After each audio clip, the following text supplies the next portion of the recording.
ya fundisho ambalo tuko tunafundishwa fuatana na neno la Mungu katika hali ya ibada kama tunavyokusanyika pamoja. Bwana Yesu asifiwe. Tuko na somo ambalo nafikiri tumeliandika kwenye ubao, nayo inasema kukusanyika na ibada. Bwana Yesu asifiwe sana. Na haya mambo mawili tutakuwa na ugumu tu kuweza kuanzia tena pale ambapo tulikuwa tumeanzia, lakini nafikiri tutaendelea mbele pale ambapo tuliachia siku ya 3 ya juma kulingana na maandiko ya Biblia, ambayo pia inaitwa mardi kwa Kifaransa na ulimwengu ikaiita siku ya pili. Bwana Yesu asifiwe sana. Amen. Najua Biblia inasema katika maandiko ya kwamba yule kahaba atawanywesha watu mvinyo ya washerati wake na watu watalewa. Na mara mingi mtu akilewa huwa masemi yake hayanyooke, yatakuwa yanapinda kwa sababu akili yake umeingia kitu kigeni. Na leo watu wamelewa kwa namna ya kiroho, na walipolewa kwa namna ya kiroho, ili ujue ya kwamba wamelewa, utawajulia kupitia maandiko jinsi watakavyofundisha ama kuongea kinyume na neno la Mungu. Biblia inaita siku ya tatu, ulimwengu ikaita siku ya pili mardi, na vikaenda vile. Na tulipoanza hili somo tuliongea mengi sana mwanzo. Dakika 2 tu nirudie nyuma kidogo. Tulisema kukusanyika na ibada ni vitu viwili ambavyo vinaweza kuwaziwa kuwa moja, lakini vina utofauti ndani. Kwa sababu gani? Tulisema kukusanyika inamaanisha kukutana kwa ajili ya kukusanyika, ni kukutana kwa ajili ya shabaha au lengo fulani au kitu fulani. Tukafasiria kwamba watu wanaweza kukusanyika kwa ajili ya Mungu, watu wanaweza kukusanyika kwa ajili ya shetani, watu wanaweza kukusanyika pia kwa ajili ya wanadamu. Na tukafanyikiwa pia kuona ya kwamba na kuna baadhi ya wengine wanakusanyika kwa ajili ya familia.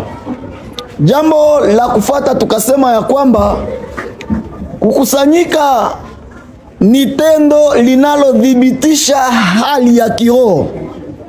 Yaani mtu ambaye ameitwa Mkristo, aliyeamini neno la Mungu, akamwamini Kristo kupitia mafundisho, anaweza pia kupimwa.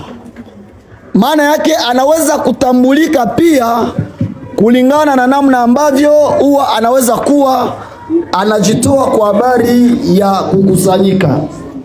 Bwana Yesu asifiwe sana. Kwa sababu gani tuliongea vile? Nilikupea mfano mtoto wa maternel anaendaka kwa masomo lakini hayajue kwenda tafuta nini. Na huwa mara mingi ili amalize mwaka, nafikiri iko nguvu amalize mwaka bila hata kukosa siku moja ambao atasingizia kwamba amegonjwa ili kwamba asiende. Anaweza kusingizia kwamba anaumwa, pia anaweza kulamuka tu na mihali ya kulia. Bwana Yesu asifiwe sana. Lengo lake asiende kwa masomo. Kwa sababu gani? Habari ya masomo kwake yeye hayajua kusoma maana yake nini na ina faida gani. Bwana Yesu apewe sifa milele. Pia Katika hali ya kiroho bien-aime, mtu mwenye ameokoka ama niseme ameamini, amejua mapenzi ya Mungu, anatambulika pia kulingana pia na kiwango chake cha kukusanyika. Niliwapa mifano hapa wa bien-aime. Hata hivi mwenye tuko hapa shetu na kusanyika, kuna watu hawakukuja kuibada, hawaumwe, yani hawagonjwa ugonjwa yoyote, lakini ile furaha tu ya kukuya kuibada ana hayo. Kuna mtu sai mwenye hakukuya kuibada, lakini ukimutafuta iko na zunguluka mu maeneo yenye anaishi. Kuna mwenye hakukuya kuibada, utamkuta sai iko mbele ya ekra, iko kwenye TV, iko naangalia sinema, seri fulani. Tuko pamoja peple de Dieu? Kuna mwenye hakukia kuibada saa hii, lakini ukimutafuta iko kusimu, iko na chate, iko kunyumba, iko na chate. Hii inamaanisha ni mtu ambaye ameokoka kama inavyosemwa, lakini kiwango chake cha kiroho hakijaelewa thamani ya kukusanyika. Kuna mwenye sai hagonjwa ugonjwa yoyote, ameshiba chakula, amekula, baada ya kula udhaifu kamwingilia, akalala usingizi nono nzuri bila matatizo, na wanapomwamsha twende kuibada anasema hapana. Kuna mizali Waswahili wanasema siku moja haiozeshake nyama. Yaani nyama yenye wale ambao wametega mitego kwenye poli, wanasemaka kama nyama ikilala kumtego siku moja haiwezi oza. Yaani nana kuonesha ya kwamba kukosa yangu kukusanyika leo haiwezi nifanya mie na Mungu tusiwe na uhusiano. Bwana Yesu asifiwe sana. Sasa kukusanyika inatudhibitishia pia kiwango yako ya kiroho. Na waza ni vile bien-aime. Sasa wewe peke huwa kila ninaposimama kufundisha naombaka Mungu anisaidie kuongea na dhamiri ya mtu. Wewe peke unajua kiwango chako cha kiroho. Kwa sababu gani? Ndivyo Mungu alivyotaka mtu asimjue mwingine, lakini mtu ajijue. Jambo la tatu tukasema, ili pia kukusanyika ni tendo linaloonyesha umoja ya watu. Yaani pia kuna wandugu na wadada, tukiacha kukusanyika mwezi mzima tukutanane hapa, na njo vile mwezi mzima habataonanaka. Tukisema hatutakusanyika wiki, na ndio wiki hawatajuiana hali. Tukisema mwaka mzima hatukusanyike, na unakuta hata kiwango ya upendo ya kindugu katika imani nayo pia itakuwa imeshuka. Maana yake pia, ijapo hiyo tumekusanyika kwa hali ya kimwili, tunaonana kama binadamu, lakini katika ulimwengu ya kiroho, hii kukusanyika kwetu pia inatufaidia kwa hali ya mwili. Ndio kwa maana nikasema, kwa siku zilipita kulikuwa tabia moja niliona ndani ya ujumbe bien-aime. Ilikuwa inakuwa hivi, kama kuna mtu hakukusanyika na ni ndugu ambaye mnaishi naye katika eneo moja, ule ndugu baada ya ibada kuisha atapita kwa ndugu yake. Baada ya ibada kumaliza, tunatoka kwenye kusanyiko, atapita kwa dada, anamuuliza dada, aelewa ukoonekana kwenye makusanyiko? Anaanza kumwambia kilichofanya asionekane. Lakini kwa sasa ile tunda inaenda inatoweka. Hata kuna mtu anaweza fanya wiki ya kukusanyika, yawezekana na anaumwa. Bwana Yesu asifiwe sana. Nimekwisha kutembelea dada mmoja na ndugu mmoja.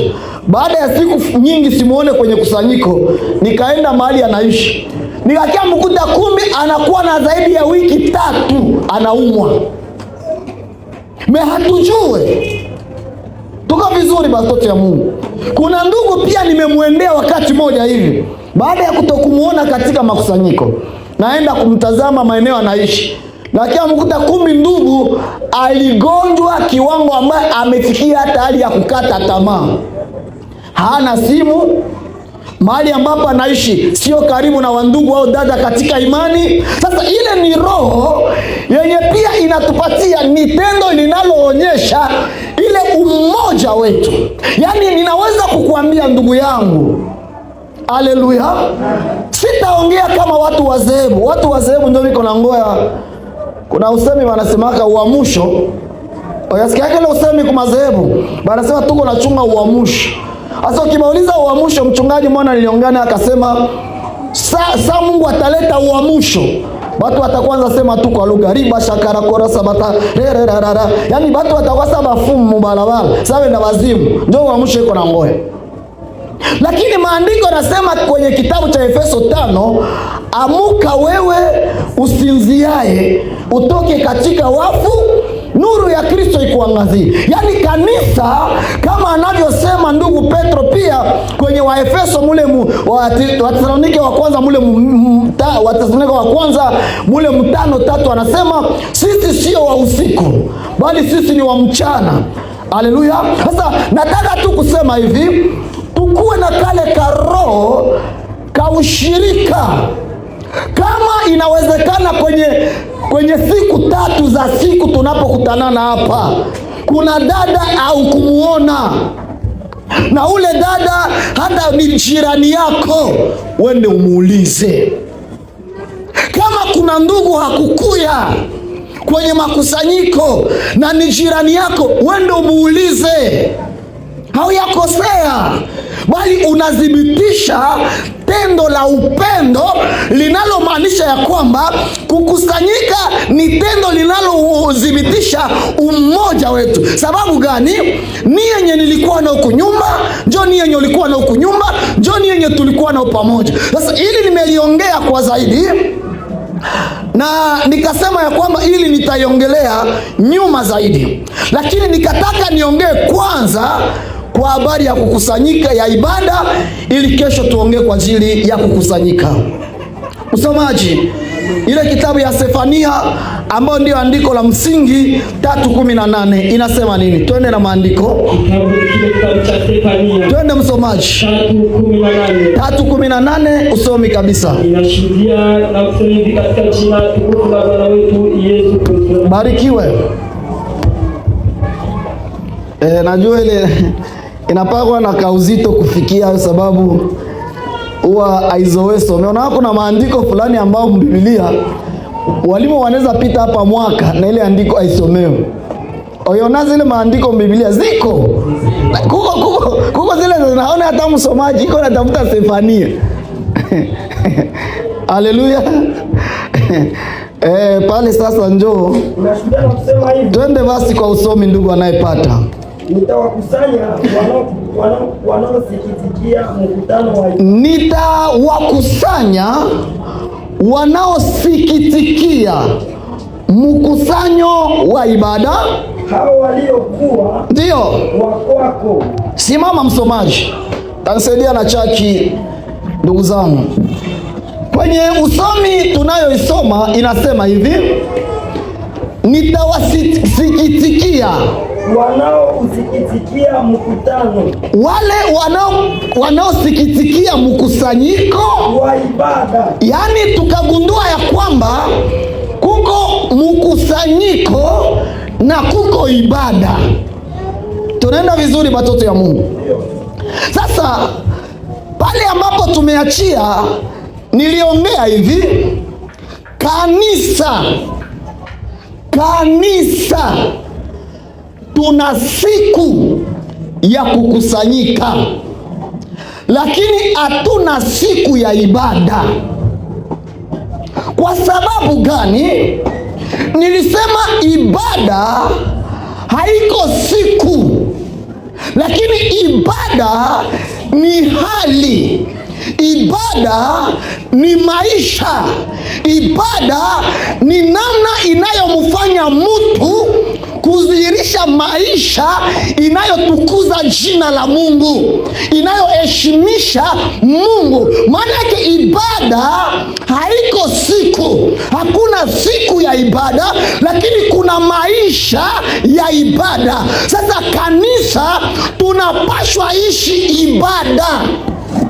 Amen. Amen. Haleluya. Tunapaswa ishi, yani maisha yetu inapaswa dhihirisha ibada ya Mungu. Kukua kwetu kunapaswa thibitisha ibada ya Mungu.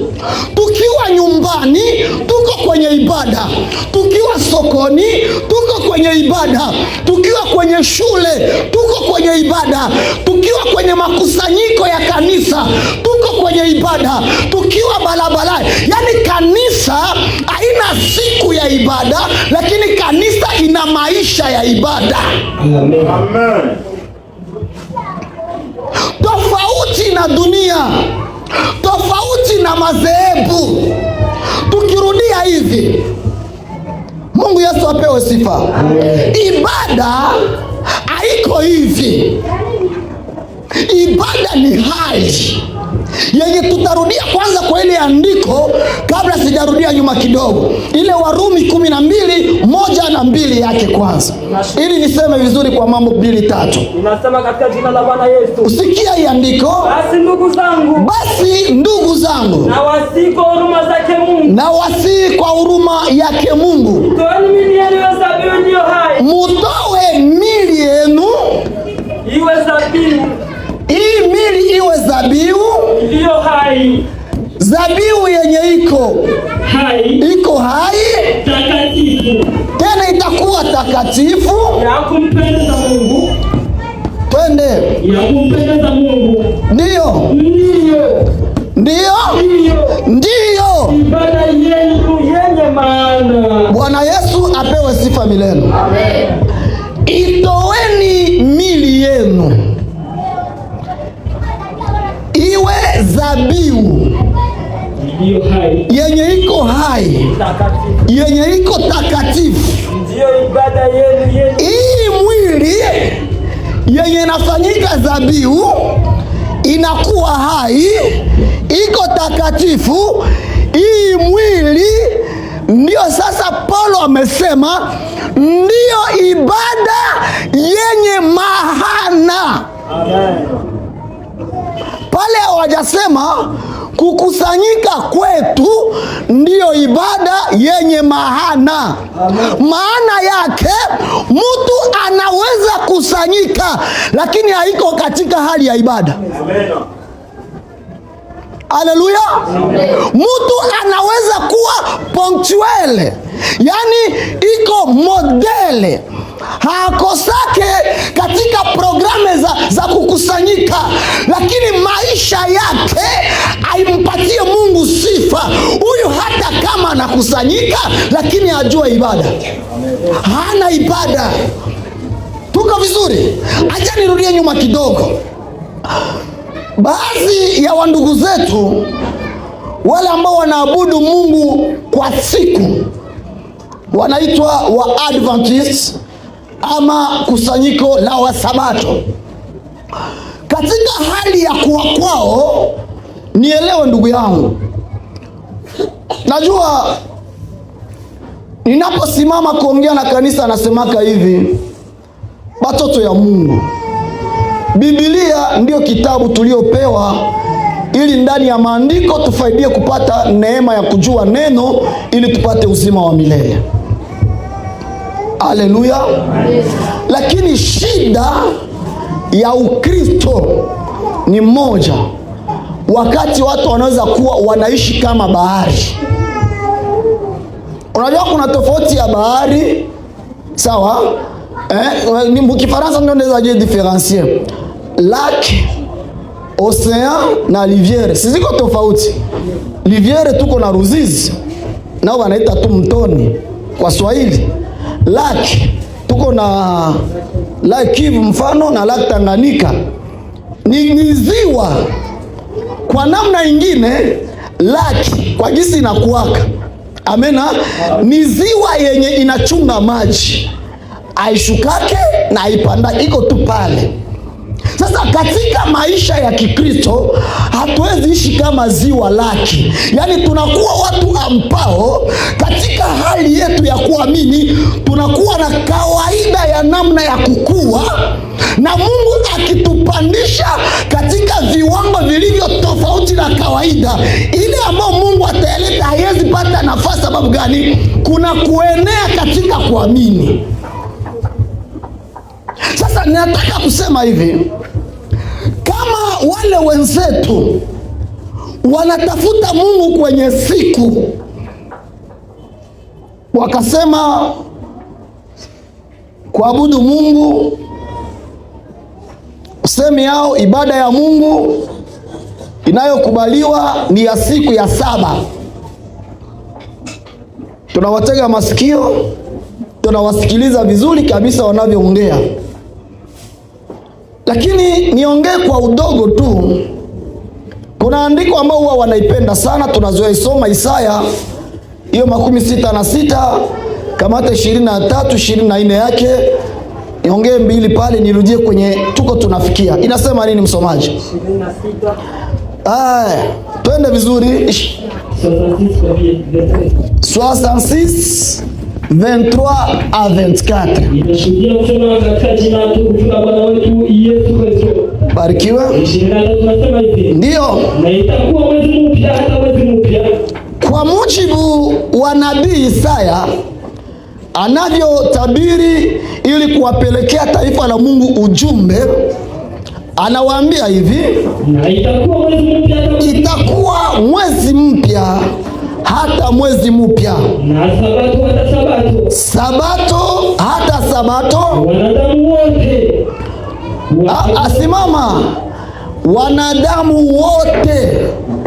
Hawa ndugu zetu wakifika hapa wanasema kila asiye mwanadamu anyoshe mkono. Sisi wote tunashusha mikono sababu sisi wote ni wanadamu. Kila aliye mwanadamu anyanyue mkono. Sisi wote tunanyanyua mikono sababu sisi ni wanadamu. Sisi wanashuka sasa pale chini. Wanadamu wote watakuja kuabudu mbele zangu. Watakuja kuabudu siku gani? Siku gani? Ya sabato. Sasa wanakuambia sabato ni ya watu wote. Hata kila asiyefanya sabato, maana yake huyu sio binadamu. Maana yake sabato hayamuhusu, na kama sabato haimuhusu, yani yeye si binadamu, na kama yeye ni binadamu ana haki ya kushika sabato, sababu ni amri ya Mungu aliyosema itakuwa sabato hata sabato, wanadamu wote watakuja na kuabudu mbele zangu. Tena anayesema hapa kwa mujibu wa nabii Isaya ni Bwana yeye mwenyewe. Sasa pingana sasa. Nafikiri pale watu wanasema ndio, ndugu zetu wana haki hapa. Lakini kuna baadhi ya maandiko ambao huwa kabla ya kusema haya tunayoyasema, Mungu alianza kuwakemea ndugu zetu walioshika hiyo sabato. Akaanza kuambia hata hiyo sabato nao pia mimi Mungu sikubali nayo tena. Ukianzia kwenye hiyo Isaya, kianzia 1:13 msomaji. Kitabu cha Isaya. Tuko nasema juu ya ibada, ndio tuko naongelea. 1:13 mpendwa. Ndio na kusema katika jina tukufu la Bwana wetu Yesu Kristo. Twende vizuri. Nafika hapo inashuhudia na kusema 13 yake. Ndio. Inasema hivi. Soma. Msilete tena matoleo batili. Usilete matoleo ya ubatili. Uvumba ni chukizo kwangu. Uvumba ni chukizo kwangu. Mwezi mpya na sabato. Mwezi mpya na sabato. Kuita makutano. Yawezi maovu hayo. Rudia kwenye Hosea 2:11 yake. Kitabu ni cha Hosea. Hapa tungali tu kwenye Isaya inayosema watu wote watakuja kuabudu mbele yangu siku gani? Ya sabato. Hiyo ni neno na hatuwezi vuta ile andiko. Maliza msomaji. Ile 2:11 inasema nini? 2:11 kitabu cha Hosea. Twende vizuri. Inashuhudia kusema katika jina tukufu la Bwana wetu Yesu Kristo. Kabisa. Tena nitaikomesha furaha yake yote. Nitaikomesha furaha yake yote. Na sikukuu zake. Na sikukuu na siku zake za mwandamo wa mwezi. Mungu atakomesha furaha, sikukuu, miandamo ya mwezi na sabato zake. Atakomesha na nini? Na sabato zake. Mungu huyo amemtuma Isaya, lakini tena amemtuma na Hosea kwamba ataikomesha na sabato nayo. Bwana Yesu apewe sifa. Haya miandamo ya miezi na sikukuu zinazosemwa hapa ni zile zilizosemwa kwenye kitabu ya Walawi 23. Msomaji, rudia pale kitabu cha Walawi. Twende vizuri. 23 ngapi? Anzia tu kwenye moja yake tu, anzia kwenye moja. 23:1 inashuhudia na kusema katika jina la Yesu Kristo. Amena. Kisha Bwana akanena na Musa. Akamwambia nini? Na kumwambia. Ndio. Nena na wana wa Israeli. Waambie. Na kuambia. Nini? Sikukuu za Bwana. Sikukuu za Bwana. Sikukuu za Bwana. Ndio. Ambazo mtazipigia mbiu kuwa ni mkusanyiko matakatifu. Ndio.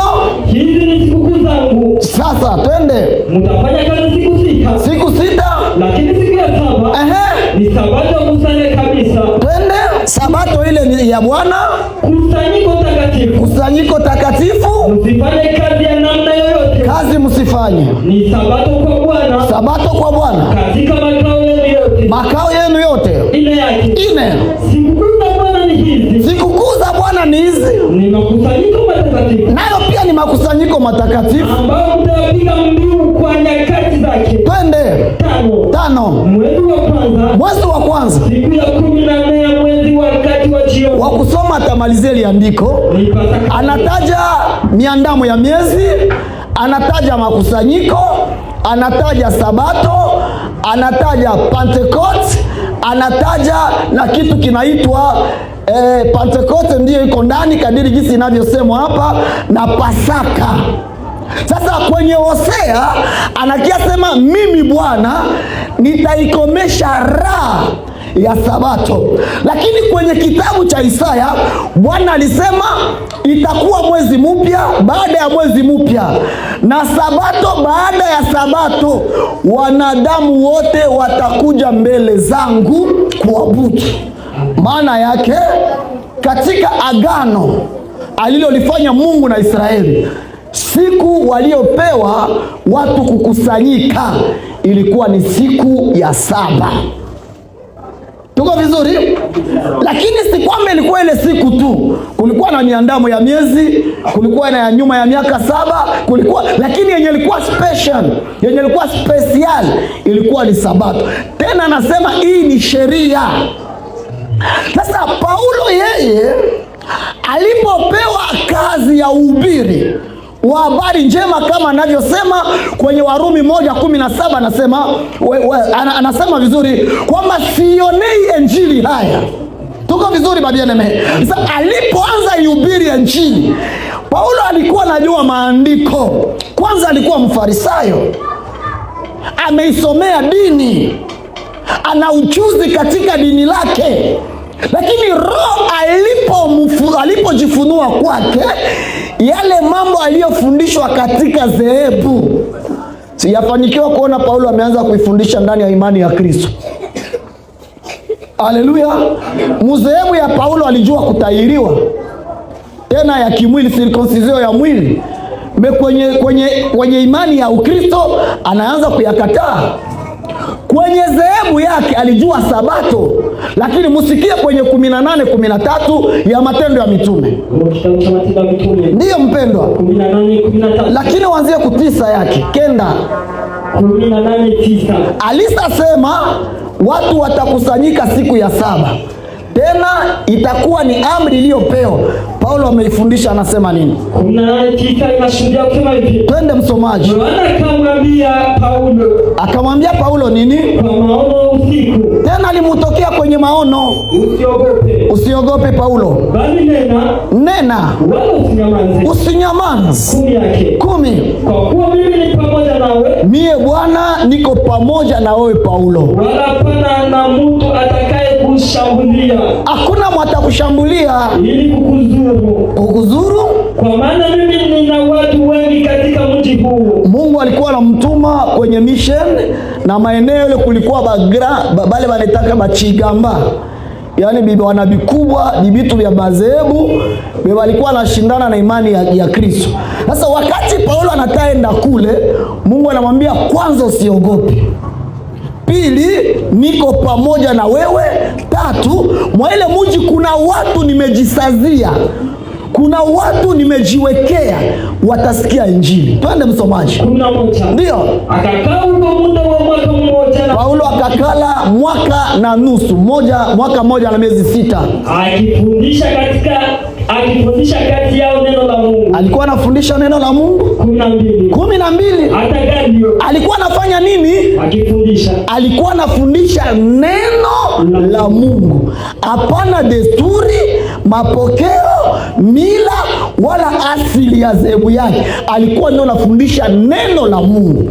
Twende sasa 12. Gayo akafanya nini? Hata Gayo alipokuwa liwali wa Akaya. Ndio.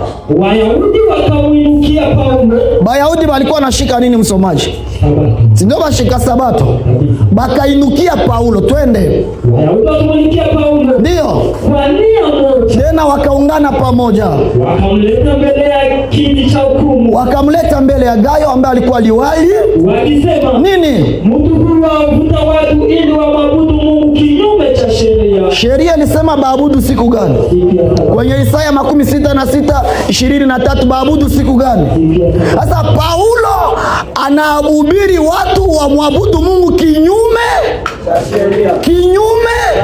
Sasa sheria ilikuwa ni Sabato.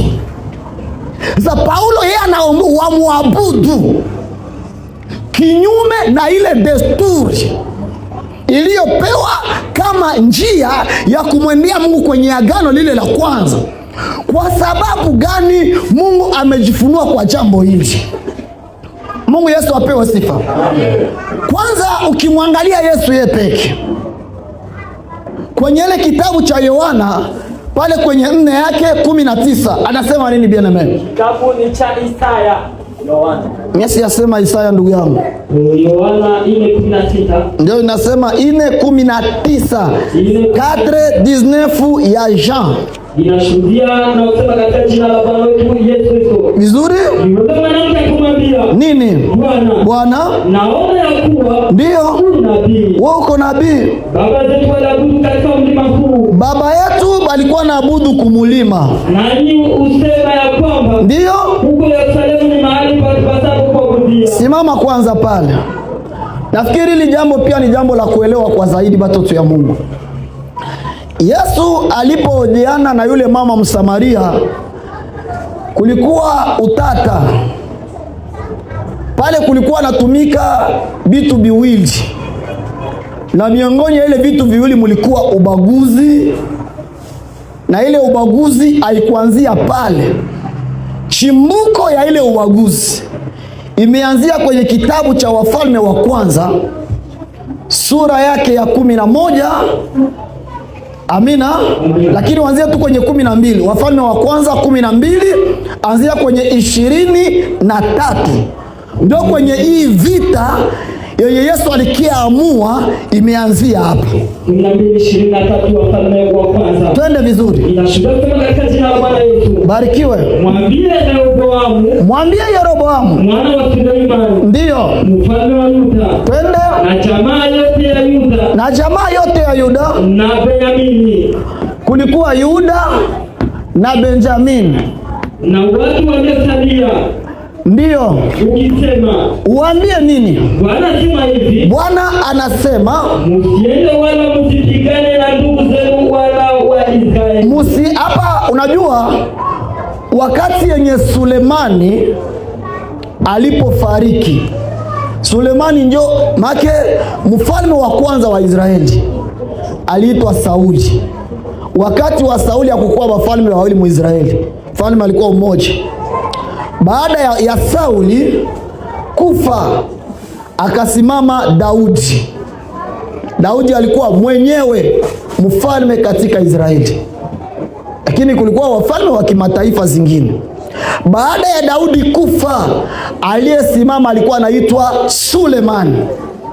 Aliposimama Sulemani, Sulemani alitawala peke yake kama mfalme. Lakini kwa sababu Sulemani hakutembea katika njia alizozitaka Mungu asiendee, kwanza akawaoa wanawake wengi wa kimataifa. Pili, wale wanawake wakageuza nia ya Sulemani, hata Sulemani akaacha kumwabudu Bwana.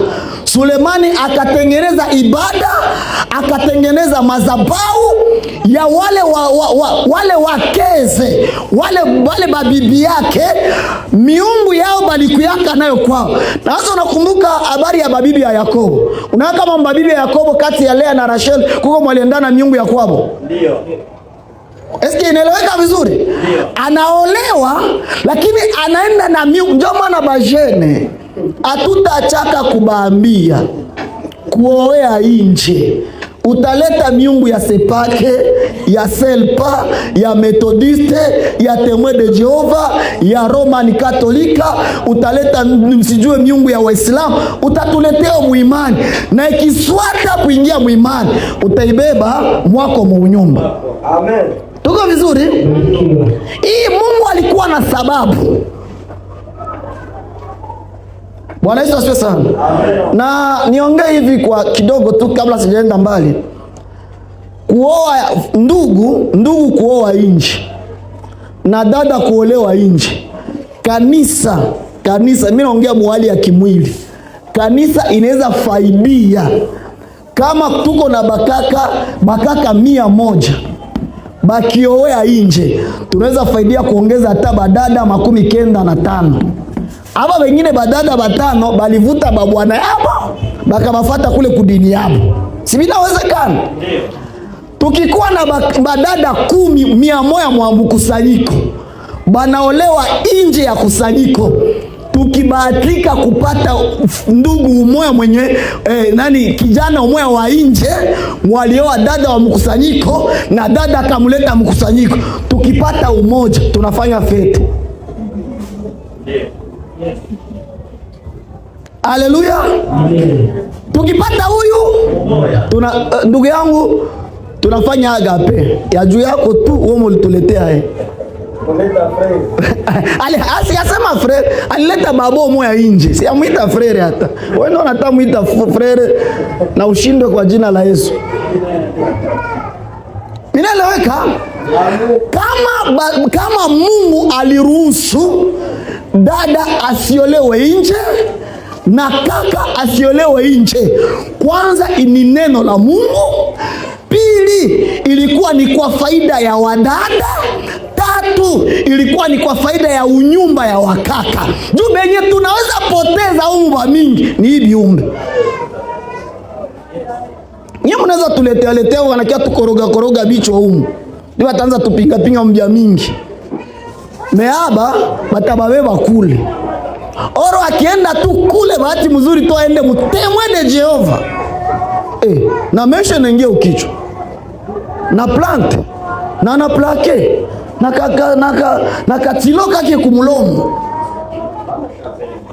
Akienda kuparuase aenda fenzea kula, anaweza fanya mariage na yafanya cheti ya kwanza, cheti ya pili, ya tatu, azabitishiwe, akomonike, abatiziwe, si ni vile?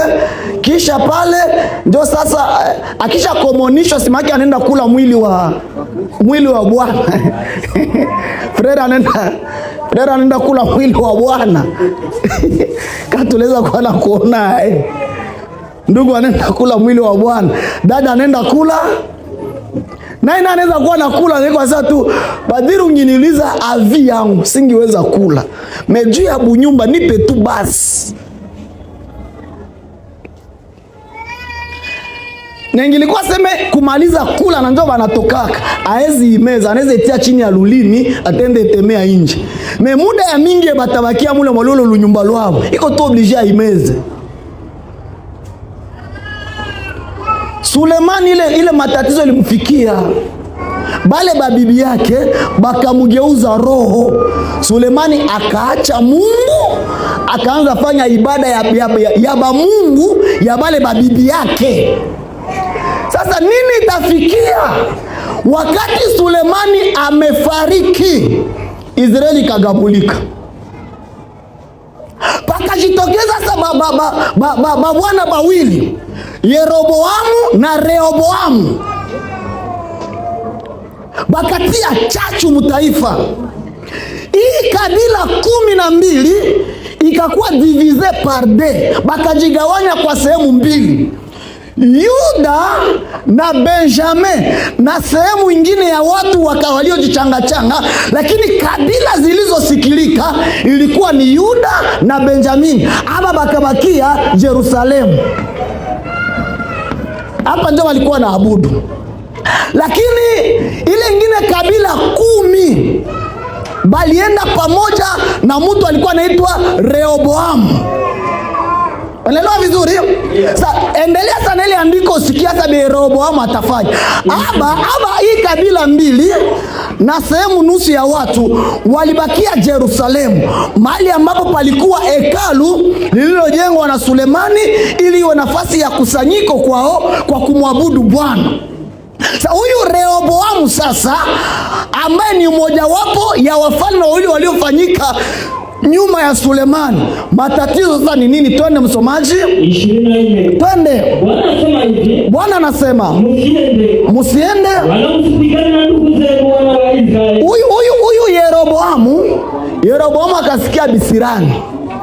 Wakati alianza sikia maisha yenye ile kabila 10 iko naishi, kadiri jinsi ule Rehoboamu iko na babeba, akaniende pigana naye. Mungu akamwambia hapana, ijapo hiyo wamechanganyikiwa, lakini pia ni umoja wapo ya zile kabila 12 ambazo zimetoka katika kiuno cha Yakobo. Muko tu wa ndugu, msipigane. Kila mtu nyumbani kwake. Mwende kwenu kuma nyumba. Kwa kuwa jambo hili limetokea kwangu. Jambo Bwana Yesu asifiwe sana. Kanisa, Bwana Yesu asifiwe sana. Mungu naye sasa. Hapa sasa ndio Mungu anakuwaka juste. Mkisema sasa Mungu ni wa haki. Lakini Mungu ukimfikiri kibinadamu utakuta anakuwa injuste. Sasa kizuri yake ana mshauri, ana mhukumu, hawezi mhukumu na hawezi mshauri na hawezi mkosoa. Ndio maana yeye, haleluya, iko Bwana wa mabwana, mfalme wa wafalme, na anadesida kadienye anapenda. Na Mungu akipenda atashe wote hapa tujiunge kwa kumulilia Mungu kwa kile kenye alipenda kufanya. Hawezi kibadilisha. Akituonea tu huruma anaweza fa sambla ya kukibadilisha. Ya kibadilisha. Musa anaenda kumulima, batu wanajenga ndama. Mungu anambia Musa, ende angalia batu yako. Si Musa anarudi, anakuta ndama. Musa anakamata amri 10, anapiga chini. Anakuta watu, anamwambia ile ndama muichemushe na mkunywe, kila mtu akunywishe ndugu yake. Bakakunywa bakukufa, bukakufa kufa. Kisha Mungu akamwambia Musa, mimi nataka uwe taifa, nikuinulie ingine kizazi yenye utaongoza. Mungu akasema hapana. Musa akasema Mungu hapana. Hapana baba, ile moya Misri watasema hai. Watasema ulitutosha kule ukitu aibisha tukutuua. Mungu akasema basi, mimi nafanya nini? Si mimi nakusikia. Kisha ujiuliza sasa kwa ile taifa wote walingiaka nani ni wangapi? Alitikaka tu kufariji Musa. Amina. Aliza kufariji nani? Na sisi tunaweza baba frere anagonjwa, ndugu anagonjwa. Baba, hapone, toka pepo ya mauti, toka. Mwasa, banalia sana watoto yangu. Acha aishi kwa siku 2. Analamuka, mnipe kabui, mnipe kayuguru, mnipe kaji afya. Frere anakuwa mzuri, anakuwa bien, rudia kwake. Anarudia kunyumba, juma, mwezi. Takia tona siku mwa asubuhi wanaenda mulamusha. Mungu aliona ile saa akimkata pumuzi, kwa wataanza mtukana. Baba iko sawa tusiki yake. Baba iko sawa tuonake. Baba hii imani siwe kama njoo ya hii. Sasa Mungu anaona ile mabitusi yote njoo atujenge anatufunikia. Lakini Mungu akikusudia jambo, harudie nyuma. Haleluya. Na kama leo dunia inaenda kwa kasi ndani ya dhambi za kila namna na watu wanacheka meno nje, ni juu Mungu hayapenda kudeside. Amena. Amen. Mungu akisema nani apewe sifa Yesu. Amen. Anaambia tu Yeroboamu, usipigane na wale watu, ni ndugu yako. Yeroboamu akafaye mtu msoma. Mwende kumakwenu. Ili neno mie ndio mimi naruhusu Muisraeli mkuwe wafalme. Basi basi wakanisikiliza neno la Bwana. Ndio wakasikia vile Mungu alisema, bakarudia kumakwao. Wakarudi wakaenda zao. Ndio. Sawasawa na neno la Bwana. Maliza. Ndipo Yeroboamu akajenga Shekemu katika milima ya Efraimu. Huku si ndio kuko hekalu? Ndio kwenye Mungu alisema atadhibitisha jina lake katika hekalu. Hata kama balitengana, haleluya, hata kama balitengana, lakini Mungu walikuwa naabudu, walikuwa ngali umoja.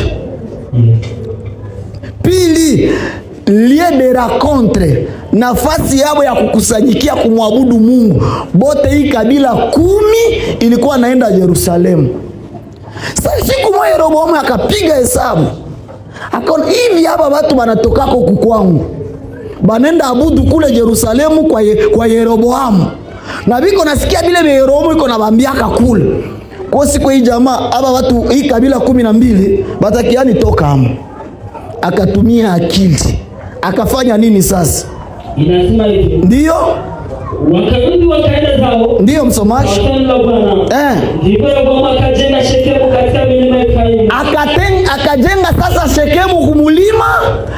Ndio maana ya Yesu kukutanana na mwanamke Msamaria. Huyu mwanamke Msamaria alikuwa naabudu pamoja na ile kabila 10 yalikuwa naabudu miungu pale Shekemu, lakini kwa jina la Mungu wa kweli. Akatoka huko. Tuko vizuri? Kabisa. Batoto ya Mungu niko naeleweka? Hii kabila 10 wakati mfalme wao waliona bakikuwa naenda kule batavutiwa, afadhali ni wavute kwa namna yao. Ndio kwa maana umekuta hata kwa hii kizazi tuko hapa, mtu akijitenga na imani anapaswa enda ongezea kuimani, anapunguza dhambi zimoja ili awavute wale ambao wangali ndani ya imani. Ndio. Haleluya. Kuna wengi wataamini ujumbe, kuna wengi walijua ujumbe, lakini wanapojitenga na ujumbe wanaenda fanya deliberation. Kusudio ya ile deliberation c'est pas dire que biko revele, si kwamba Bwana aliwafunulia, si kwamba walilota, na ile wanaifanya ili kuwavuta watu, na wanadamu wamejua ya kwamba sheria ya Mungu ni kongwa. Yani mtu anajuaka ya kwamba wakiniambia nisisuke nyele, haiko neno la Mungu, ni sheria ya kanisa. Akipata mwenye alitutoka amo, mimi anaruhusu nyele, ataza huyu ndio wa mzuri. Sasa tuko vizuri batoto ya Mungu. Ile ni tabia ya hii kizazi. Kila mwenye yuko naanza kanisa anapasha punguza dhambi moja au mbili. Juu ya nini? Bale benye balifungwa na ile neno la Mungu kutofanya ile dhambi kule, anataka abalete kwake kwa kubapunguzia nguvu ya dhambi. Ndio maana nakuta leo makanisa ziko mingi, na makanisa batumishi banakuwa saba bachuruzi. Haleluya. Buchuruzi simunakuwa kile banaita solde. Solde maana yake nini? Kupunguza bei kwa kuvuta. Sabuni 1000 francs mubotiki, solde 800. Ata ule wa 800 atilie kwa major vangu, na wa 1000 francs atilie kwa paroisse ya chai. Utatoka kwa paroisse ya chai unaenda uzia juu ya ngapi? Kidesa yako ya yule wenye utauza pilipili ya kutia mboga. Uangalia sasa Kristo siku ya Mungu. Mtu yuko natoka Bagira nenda kusanyikia kasie. Unani juu ya nini? Kule ndio kwa kazambi ke bana muruhusu. Kinyanaweza kuwa na jinjoi yamu. Na leo batu abiko naokoka juu bapate uzima. Batu biko natafuta kanisa yenye tabaruhusu ubuzaifu yapo. Na shi hapa tukiacha tu kadogo. Na kuko wenye tunaweza acha na hatutayaza. Kwa mfano tuseme tuache nini? Tuseme ngani angali tuache nini? Yenye naweza fanya atuyaze. Okay, tuachilie bafrere kunyolewa lekoki.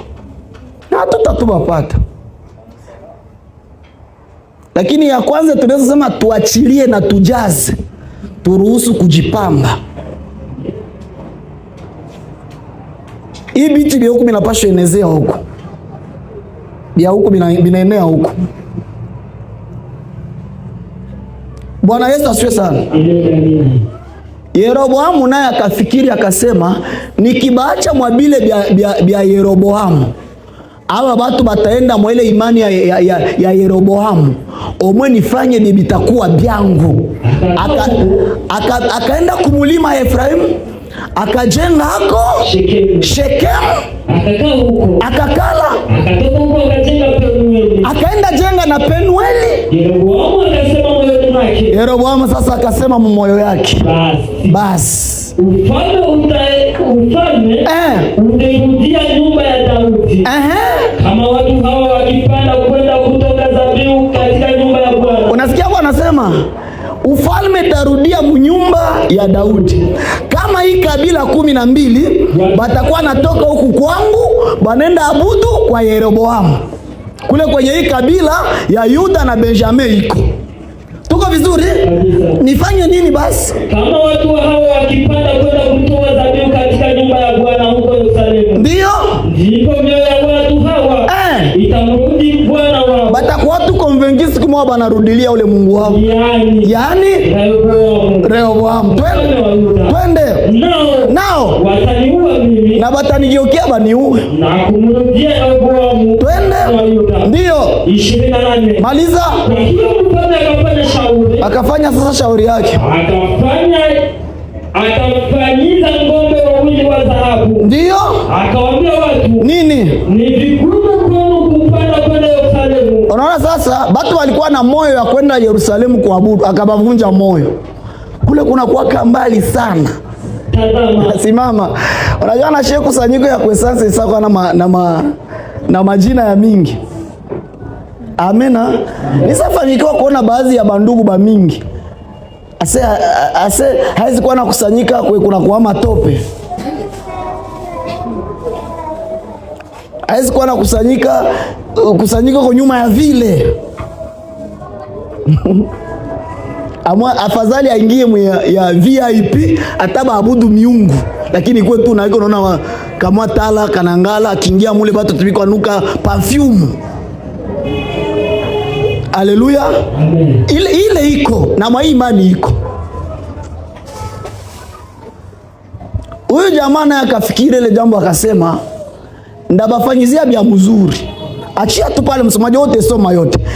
Hapa ndio chanzo ya vita sasa ya Yesu na mwanamke nani? Msamaria. Ule mwanamke alikuwa mwa hii kabila 10 yenye alikuwa naabudu pamoja na huyu mfalme.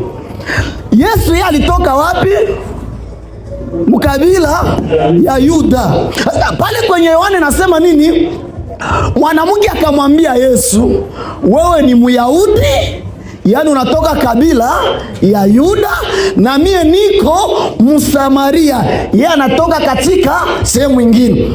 Sie tunaabudu kumulima, nyie mnaabudu Yerusalemu. Si ndio maneno yake? Akarudia mwa hii kitabu tunamaliza soma. Yesu akamwambia, nini? Mama, unisadiki. Hapa balikuwa naabudu siku ya Sabato. Hapa hii kabila 10 ndio ilikuwa naabudu siku ya Sabato. Sasa Yesu yeye anayekuja kutengeneza mfumo mpya ya namna ya watu kumsogelea Mungu, akabadilisha usemi. Bwana Yesu asifiwe sana. Akasema nini msomaji? Inaendelea kusema hivi. Twende na usomi haraka. Ndio. Nayo ipo. Ambao tunahadithi Ulianzia kungapi frere? Yesu akamwambia. Unaanzia kungapi? Twende sasa. Yesu akamwambia. Nini? Mama, unisadiki. Unisadiki mama. Saa inakuja. Nyeba hii kabila 10 walikuwa nenda kumulima. Amutaenda tena abudu Mungu hapa wala kule Yerusalemu. Na shie kule Yerusalemu kwa tulikuwa naenda, hatutaenda tena hako. Nini mnaabudu msichokijua? Kwanza nyebe mnaabudu kule sinima miungu tu. Sisi tunaabudu tukijua. Haleluya. Lakini shie Bayahudi tunaabudu kile tunajua. Tena mie muoko naongea naye. Niko Myahudi na mimi ndio ninaleta wokovu. Lakini saa inakuja. Nayo sasa ipo. Saa inakuja. Saa inakuja. Hapana saa ilisakuya. Hapana saa iko. Saa inakuja. Nayo ipo. Hii saa yenye Yesu alikuwa anaongelea hapa njoo yeye. Usitafutie saa ya kumkono au ya kukibambazi. Kuko saa yenye inaweza kuja na yenye ilikuwa. Amena. Saa inakuja. Na sasa ipo. Ambao mtu alise watamwabudu Baba katika roho na kweli. Hii habari ya kwenda huku siku ya Sabato na kwenda hapa siku ya Sabato, hii hapa itakuwa anile. Juu ya nini? Kwa maana Baba kwa maana Baba hawatafuta. Kwa maana Baba hawatafuta kama hawa waabudu. Baba yeye haiko tena natafuta bakukusanyika kumulima. Hatafute bakukusanyika Yerusalemu. Na bote hapo balikusanyika siku ya Sabato. Lakini Baba anawatafuta watu watakao muabudu kwa mfumo mpya ambao watamwabudu. Saa ipo nayo imekuwa sasa. Wale wataabudu Mungu mpreza, batamwabudu Mungu kwa ile wakati. Yani wao hawatafutie Mungu kumnafasi, hawatafutie Mungu mweneo. Wanajua ya kwamba Mungu wanemwabudu anaishi ndani yao. Haleluya. Shia hatuna Mungu wa kumilima, hatuna Mungu wa kumabonde, hatuna Mungu wa mwenye nyumba tuko amo. Mungu mwenye tuko naye anaitwa Immanueli, yani Mungu pamoja nami. Nikiwa kwenye toalete Mungu iko pale, nikiwa ndani ya dushe Mungu iko pale, nikiwa musoko Mungu iko pale, nikiwa kumasomo Mungu iko pale, nikiwa nyumbani kwangu Mungu iko pale. Hatuna Mungu wa nafasi, lakini tuna Mungu aliye ndani yetu. Amen. Na kama utaelewa kwamba hatuna Mungu wa nafasi, lakini tuna Mungu aliye ndani yetu, hauna muda ya kufanya dhambi. Unajua ninaye yeye hapa anayeniona na asiyefichwa lolote. Amen. Imani ya watu wa madhehebu ndio imani ya munyumba. Niko natafutia Mungu munyumba. Akikuwa mwenyewe kwenye nyumba ya Mungu haiko, anaishi kawaida. Sasa tunapoongea habari ya ibada, acha nirudie pale, sababu ndio kuna neno tunalolifikiri kwa zaidi. Ibada tunasema ni maisha. Ibada ni maisha. Bwana Yesu apewe sifa. Tena ni maisha inayotukuza Mungu katika maisha ya mtu. Sasa Paulo anasema hivi, mutowe mwili. Haleluya. Hii mwili muitowe. Pale ndio tutaongea kadogo kwa dakika zinabakia. Basi ndugu zangu, mufanye nini? Mutowe mwili yenu ikuwe zabihu. Achia kwa pale msomaji. Tufikiri hapa pamoja, taifa la Mungu. Tufikiri ile neno pamoja. Na tusidanganyane na ile masemi yako kidunia. Oh, Mungu mimi nakupa roho yangu. Ni yako. Juu imupe. Ni yake. Na Ayubu anasema roho murudi yeye aliyeipa nini? Aliyeiumba. Tuko vizuri? Batumishi, mimi nashukuru Mungu, mliniombea, Mungu amenipa mtoto, na mtoto mimi namtoa kwa Bwana. Mbona unarudiana kwako? Mwenye balitoaka mnyumba ya Bwana ni Samueli. Alitokamo. Mimi nenda tu banyonyeshia yeye. Na siku anaolewa tu tona tala poaro. Unaenda tu tunyonyeshea. Haleluya. Amen. Sema nenda tu banyonyeshia imeni wenu. Ni mtoto wa Mungu huyu. Sasa juu tudanganye sana, unampanga jina yenye natafanana vya Mungu. Huyu ndo amenipa. Huyu ndo ametoa. Huyu ndo nani? Majina za mzuri. Malaika. Sasa sana tupatia lule jina. Sasa huyu ni wa Bwana kabisa, bongo. Sasa itakomana itafanana tate yake ule wa kule nyuma ya mududu kama mududu. Kule nyuma ya mududu kule. Tutafanana tu. Mungu Yesu apewe sifa. Amen. Ikiwa maandiko nasema tutoe mwili yetu ikuwe sadaka, maana yake kuna maneno nimeandika hapa. Kutoa mwili kuwa sadaka ni kuifanya kuishi kwa mtu aishi chini ya mamlaka ya uongozi ya Mungu. Ukisoma kuna nafasi Paulo amesema mwa Galatia, sio mimi ninaishi tena, bali ni Kristo anaishi ndani yangu. Sasa tunaposema tutoe mwili, hii mwili yetu mimi natoa mwili ikuwe dhabihu, maana yake unaanza ishi sio tena kwa matamanio, kwa kutaka, kwa kujipeleka, kwa kujifanya jinsi unavyotaka, bali unaanza kupelekwa kadiri neno la Mungu linataka. Pale ndio natoa mwili. Haleluya. Hatutaitoa seme inabakia mkusanyiko, au tunaitoa inabakia tu kusomaka maandiko, kupiga magoti, kuomba. Kuitoa ni kuifanya ile mwili itiishwe chini ya neno la Mungu. Amen. Maana yake ukiongea unaongea kama aliyeokoka. Ukivala unavala kama aliyeokoka. Ukiishi unaishi kama aliyeokoka. Ukienda uza mafuta ya kujipagala msoko, unauza mafuta kama aliyeokoka. Ukienda kwenye saluni kaka, unaenda kunyolewa friend, utanyolewa kama aliyeokoka. Ukienda kwa taere akushonee nguo dada, utashonesha kama aliyeokoka. Huyu maana yake anakuwa ibada ya Mungu na mwili yake ameitoa kuwa dhabihu. Amen. Bwana Yesu asifiwe sana. Sasa tukijurudia hapa kwa hili neno fupi tu ninaongea hapa, tuangalie nani kweli anaweza nyanyua mkono anasema mie nimekusha kuitoa mwili yangu kuwa dhabihu.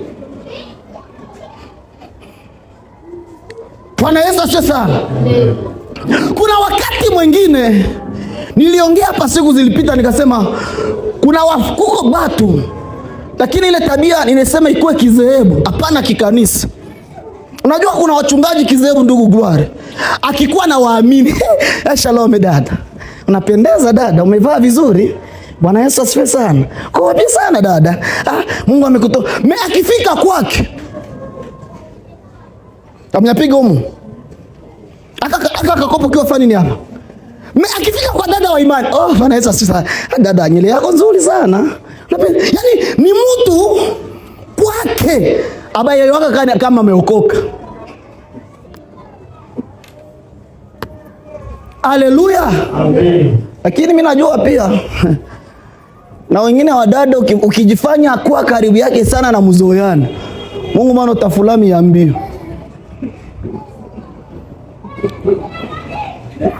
Juu mimi nilisema hivi, kazi yote yenye mwanamke anafanyaka munyumba, mwenye aliolewa, ndugu mwenye alikuoa, iko na uwezo ya kujisikia kuifanya. Hatuna mikono ya kufananana. Nani mwanaume na mwanamke, nani iko na nguvu kushinda mwenzake? Lakini bahati mubaya mundoa ni siku tu dada atakumbushaka ndugu, leo hautatandika raporo kubaraza. Atupende batukumbushe hivi bwana, hata mimi mweniko mbele yako kitu mwatu ndio mimi naambia bibi yangu nikumbushe kabombo sifle nikulete kasosiso kale kabusheri mebi nyingine usisubutu. Papa Freddy mbona biata watoto wako mchafu kwa jina la Yesu.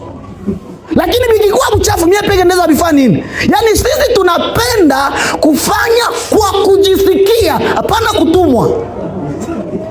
Na nyinyi hamukupewa kufanya kwa kujisikia, mulipewa kufanya kwa kusukumwa. Kama napenda mwako mugeuke sasa soko ya kadutu, ukuwe bubu. Utakutaka televizio kukiti na kopo yule porta pare. Na hitoto imwe na tia mguu huku. Na wewe unasema oh wanangu watilivu. Bwana Yesu asifiwe sana, shalom wanangu. Mama uko vizuri, umeshinda kwa amani. Mungu moya na kuwezi kutakuta sahani ya mboga kuore. So namuza bilifika chakula wase niliona leo utakulia kwa saloni kuna nikutilia kuore. Lakini mumeumbwa. Haleluya. Mwanamke kwa jinsi ulivyosikia sauti ya nyoko kakula tunda, tamaa yako itakuwa kwa mume wako na yeye atakufanya nini? Mumeumbwa mtawaliwe. Na ndio maana kuna mengine tukibachia uhuru mnatuchenga. Baba kukua mkali mwake hayakosea yafaza. Msilete raporo ya vile mbaraza. Oh bwana yangu anacheka samu anasirika samu ndio anapasha kuwa vile. Ndio vile baba ule sasa. Anajua role yote mbili. Sasa hapana nitaka kushitula tu kadogo. Bwana Yesu asifiwe sana. Si hata na mimi mnaniona watu wote wanaiwaka Ejide apende problem. Nikuta na mimi kwangu. Uone fasi yangu ya pili. Unione mimi wa pili sasa. Kwangu na mimi na kwa wengine ma model. Sasa unapenda mimi ndio nikutoshei hapa. Ile siku unapasa ndio frere huyu kweli. Ndio na mimi ule kwangu. Kwake naye anakamata nafasi ya kukua kwake. Amen badada. Oh unakia rudia tu unakuta bwana ndio akwa rudia mnyumba wa mbele. Bibi anakuja nyuma yake. Ile mnyumba haiwezi kuu. Lakini shurti ya bunyumba bibi ndio atangulie bwana akie nyuma. Pale wanaambia andiko gani sina hayo. Na wende uliza baze yetu bale wachiri mwami bale wachungaji. Umulize tu mtaratibu tu ya bunyumba tu. Bibi na bwana nani wanapata tia mgulu wa kwanza munyumba. Na ndio maana balevi wanaambia benzao akiona bwana anaingia mnyumba saa 12 saa mwana mjaka. Bwana uko saa mwanamke. Bwana anaingia saa 12 mnyumba. Bwana anapasha ingia saa 7. Na ukichelewa unalala kula mpigia tu ndio kuya asubuhi. Si neno unipagani. Lakini haiko vizuri katika imani. Akose wewe kuwe na kazi yenye bana fani ni bana kuangaje na ile kazi inaishaka saa fulani, lakini ndugu yeye ambao ni mume wako hana kazi au kazi yake inaishaka mbele ya yako, unaweza kuona mkuta kunyumba. Lakini kwa sema bwana ndio anaanzaka na ndio anaanza angalia mtoto buko na lialia bujisirite huko bwende huko wewe sasa mameno anakuya. Mimi ndio niseme mameno anakuya. Sikuwa fabi wengine liko za maherere. Na nikisema vile mara pili mwezi ni ya mingi. Lakini mara 28 ni wewe ndio unapata kwa sababu babenu anakuya. Baba yenu anakuya. Bwana Yesu asifiwe sana. Badala tuseme amen. Ile ni amena tu. Hata haina andiko. Babenu anakuya. Hapana mameno anakuya. Mameno anakuya. Mbona na ile Kiswahili sisikiaka hata. Mameno anakuya. Hata hezi kuwa ile. Hata iko na iko mzuri Frey Gloire. Ile Kiswahili ni mbaya. Haiko vile basi yangu. Mniunge tu mkono mimi sasa hivi nasikilika. Na kawa ndio nasemaka mameno anakuya useme Ejide ananiingilia. Mimi nikasema tu mimi najisikia mzamiri ya mzuri. Mimi naweza jenga nyumba yenu. Ninajua kuko siku takiapiga maupazi mwa hivi habitakuwa vya mzuri. Bwana Yesu asifiwe sana. Kutoa mwili ni kuitiisha mwili. Kwa sababu gani tunasema ni kuitiisha mwili? Kulingana na maandiko ambayo ninaisoma hapa katika Biblia, anasema ni twende katika hizi andiko mbili. Wakorintho wa kwanza 3:19 yake. Twende bien aimé. Twende tuangalie kisa ya kupunguza. Inasema nini? Twende. Maana hekima ya dunia hii 3:16. Ndio. Hamjakuwa mmekuwa hekalu la Mungu. Ndio. Na kuwa Roho anakaa ndani yenu. Kabisa. 17. Ndio. Kama mtu akiharibu hekalu la Mungu. Kama mtu akiharibu hekalu la Mungu, Mungu atamharibu mtu huyo. Unaona hii mwili yenye ulisatolea Mungu, hauna tena haki ya kuibeba kwenye zinaa. Hauna haki ya kuibeba kwenye ulevi. Hauna haki ya kuibeba kwenye wafumu, wachawi, ama kwenye ibada za kishirikina. Ile mwili yako pamoja na jinsi unajiheshimishaka hayo, ili watu wanapokuona wakusifu. Na zile na kuwaka ukivala mzuri, tunatafutia mwili yako heshima. Tuko vizuri? Ukibarikiwa, unafanya harusi, unafanya ndoa samani au kurendera, au inaweza kuwa wanakia leta ka ngombe kwenu au ka $10 au ka $100. Batu wanasikia mwingine wanasema dada fulani kwao kulikia mbuzi. Sio unajijengea nini? Sasa kama tunavyojijengea heshima kwa namna ya kimwili, kadhalika tunapaswa jenga heshima ya Mungu maisha yetu kwa hii mwili yetu tunavala. Eski mimi naeleweka? Kuna watu wameokoka, lakini wao ndio wanavunjia Mungu heshima kwa mili yao. Kama leo jina la Mungu linatukanwa, wanaotukanisha Mungu ni wanani? Ni wale waliamini Mungu. Nani alibebesha mimba mpastere fulani? Nani aligorofia franga wewe mtumishi fulani? Nani alifanya? Yaani unakuta jina la Ukristo kwa matendo na tabia yetu ya miili tunaoivaa, ambayo ilipashwa kwa kuservice ya Mungu, contraire ile mwili sasa ndio inaanza tukanisha Mungu. Lakini Paulo anasema mutoe mwili yenu, muitoe.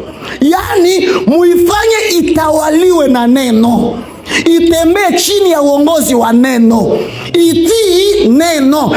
Ikitaka kuambia useme bongo, parole yenye na idomine inakwambia hapana, sema tu kweli. Ikisirika inataka pigana, parole yenye iko ndani yako inakwambia kupigana ni dhambi.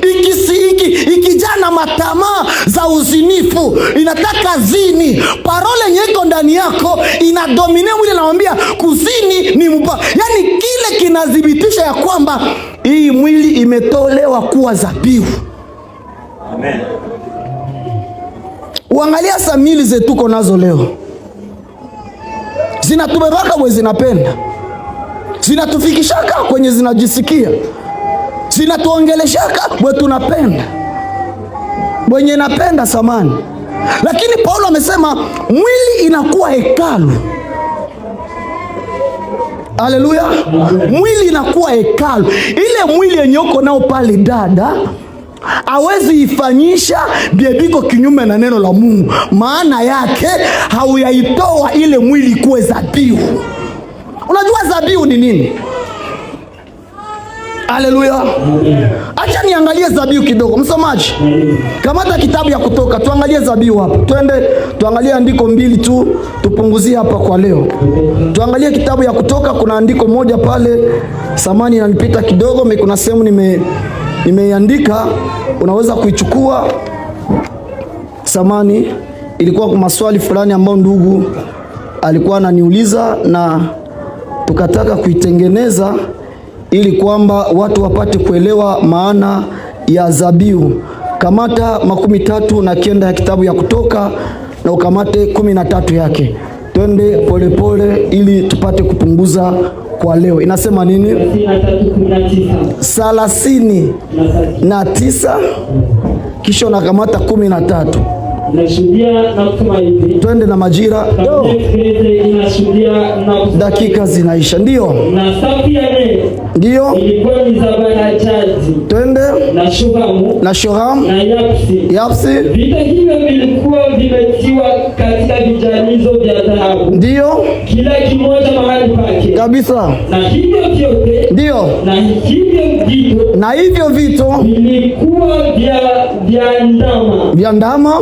Majina ya wana wa Israeli. Maliza. 12. Ndio. Sawa sawa na majina yao. Twende. Mfano wa kuchora muhuri. Ndio. Kila mmoja kwa jina lake. Kila mmoja kwa jina lake. Zile kabila 12. Kwa zile kabila 12. 15. Ndio. Nao wakafanya katika kile kifuko cha kifuani mikufu. Nilitaka penda hii andiko tuimalizie ili nikuoneshe namna ambayo Mungu alileta taratibu ya ibada samani kwa ile kabila 12. Lakini wote isoma yote utakuwa unamalizia. Lakini kwa mwisho Mungu atawalomba sadaka ya zabihu. Sasa hii sadaka ya zabihu ni sadaka ya kuchoma, kulunguza. Juu ya nini? Mungu alikuwa anakulia kupitia harufu ya sadaka. Ile harufu ndio inakuwa Mungu naye amepokea sehemu yake. Mimi naeleweka bandugu?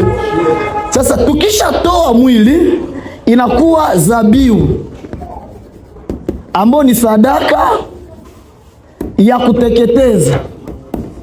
Ikishatolewa kuwa zabihu kama sadaka ya kuteketeza, maana yake inapewa kwa Mungu kuwa sehemu ya Mungu. Ndio hata kwenye cha 10 Mungu alikuwa alomba sehemu yake. Lakini ili bamfikishie hayo, barapasha ilunguza. Tuko vizuri? Sasa tukirudia soma andiko tu moja ya mwisho, Waebrania 13:15, tuachie pale kwa leo. Hapa ndio tutakuwa tunachimba ili neno ambalo tuko nataka kuongea juu ya ibada. Itoweni mili yenu iwe zabihu. Na hii ndio ibada yenye maana. Hii neno uelewe. Maliza bien amen. 15 wa Ibrania. Ndio. Inasema hivi. Basi kwa njia yake yeye na tumpe Mungu zabihu ya sifa daima. Unaona? Hao wenzetu 12 walipatia Mungu zabihu ya kondoro, ngombe, mbuzi. Lakini sisi kwa sababu mwili yetu tumekwisha itoa. Hii mwili tunapoitoa inaanza mfanyizia Mungu ibada. Tuko vizuri? Sasa inapomfanyizia Mungu wakati inaanza mfanyizia Mungu ibada, maana yake inaanza kuwafanya watu wanapotuona wanaona picha ya wokovu katika maisha yetu. Tukisema banaona Mungu, tukitembea banaona Mungu, hata mubuchumba yetu watu banapashwa aona Mungu. Amen. Ajua acha niachie hapa, tendelesha siku nyingine nipunguzie hapa.